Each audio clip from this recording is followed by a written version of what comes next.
সন্ত্রাসের বিরুদ্ধে, সিন্ডিকেটের বিরুদ্ধে বিচার আর সংস্কার এই মুহূর্তে দরকার।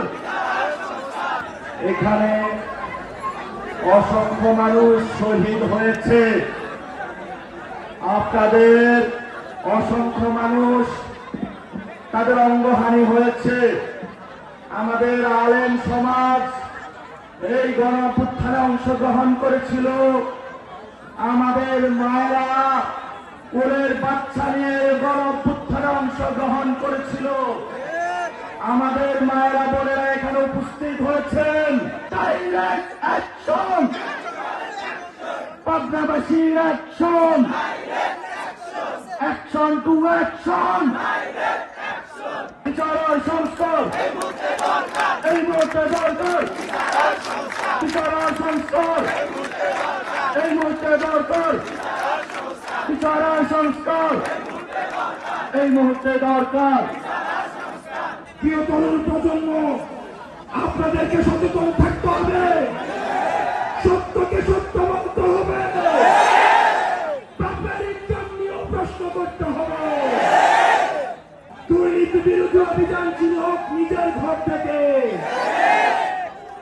তরুণ প্রজন্ম, আপনাদেরকে সতর্ক করে দিয়ে যায়, বাংলাদেশের আকাশে সংকট ঘনীভূত হচ্ছে।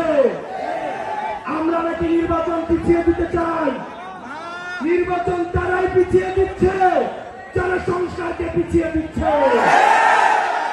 আমরা নির্বাচন দ্রুততম সময়ে চাই, আপনারা নির্বাচন পিছিয়ে দিচ্ছেন। আপনারা সংস্কার ছাড়া নির্বাচনের রোধ করে আপনারা নির্বাচন বিরোধী গণতন্ত্র বিরোধী অবস্থান নিচ্ছেন। আমাদের নির্বাচন দিতে হবে, সংস্কার সহ নির্বাচন দিতে হবে। পাবনাবাসী, এই তরুণ প্রজন্ম, আপনারা সাক্ষী, পরবর্তী বাংলাদেশ আমাদেরকে বিনির্মাণ করতে হবে। আমাদেরকে সচেতন থাকতে হবে। আমাদেরকে ভারতের ষড়যন্ত্র নিয়ে সচেতন থাকতে হবে। মিডিয়ার ষড়যন্ত্র নিয়ে আমাদের সচেতন থাকতে হবে।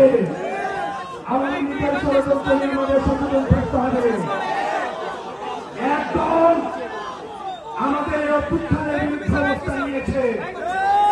তারা বলছে আপনারা নাকি আমাদের কারণে রাস্তায় এসেছেন। তারা হচ্ছে মুজিববাদের পাহাড়া। তারা বলছেন এই অভ্যুত্থানের আইনগত ভিত্তি নেই। তারা হচ্ছে নতুন করে এই মুজিববাদের ঠিকাদারি শুরু করেছে। আমার পাবনার দুই ভাই শহীদ হয়েছিলেন জুলাই গণঅভ্যুত্থানে। পাবনার রাজপথ রক্তে রঞ্জিত হয়েছিল। আমরা সেই শহীদ জাহিদ এবং নিলয়কে স্মরণ করছি। শহীদ জাহিদ এবং নিলয় হত্যার বিচার চাই। শহীদ জাহিদ এবং নিলয়ের খুনিদেরকে কি গ্রেফতার করা হয়েছে? কেন করা হয়নি? ফ্যাসিস্টদের, গণহত্যাকারীদের অবশ্যই বিচারের আওতায় আনতে হবে।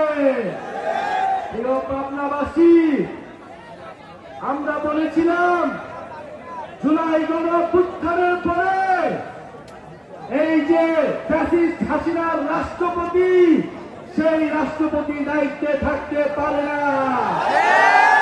যেই প্রজন্ম শেখ হাসিনাকে হটাতে পেরেছে, কিন্তু বাংলাদেশের রাজনৈতিক দলগুলো সেই প্রেসিডেন্ট চুপ্পুকে সরাতে ভয় পেয়েছে।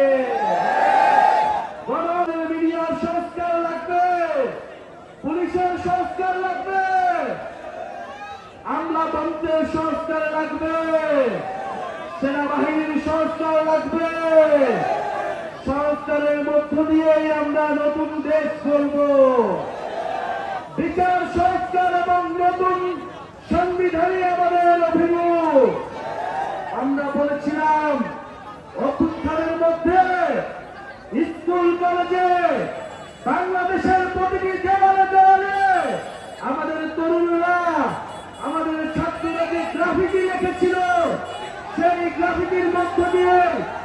নতুন সংবিধান লেখা হয়ে গিয়েছে।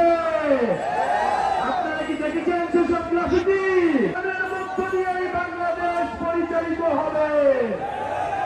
আমরা দেখেছি এই পাবনায় আসতে আমাদের কতটা কষ্ট হয়েছে। পাবনার রাস্তাঘাটের বেহাল দশা আমরা দেখেছি। আমরা শেখ হাসিনার উন্নয়নের গল্প আমরা পাবনায় এসে প্রত্যক্ষ করেছি। এই পাবনার মানুষ কতটা কষ্ট, কতটা অবহেলার মধ্য দিয়ে জীবন যাপন করছে। জাতীয় নাগরিক পার্টি পাবনা জেলার মানুষের পাশে এসে দাঁড়াবে। এইখানে যারা বৈষম্য বিরোধী আন্দোলন করেছিল, গণ অভ্যুত্থান অংশ নিয়েছে, জাতীয় নাগরিক কমিটিতে যারা কাজ করেছে এবং যারা এনসিপির জন্য নিরলস কাজ করছে,